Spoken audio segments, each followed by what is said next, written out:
Welcome back to my YouTube channel. Today in this episode, I will educate you how to build a simple basic calculator using Python. The graphic user interface development will be in next video. Make sure to like and subscribe to my channel. Let's go to the code.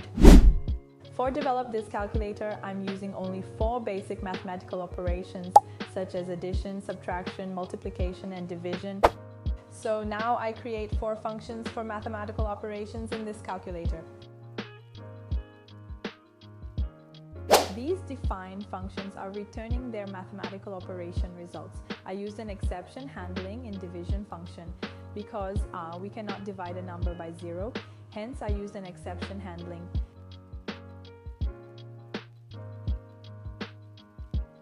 Now I get the input for the operator from the user. First, we need to take input from the user. Let's start by asking for 2 numbers. We'll use the float function to allow decimal numbers as well. Next, we need the user to specify what operation they want to perform. We'll define the operations like addition, subtraction, multiplication, and division using simple if-elif statements. Here's how the logic works. We check the operator using conditional statements. Based on the operator, the corresponding function will execute.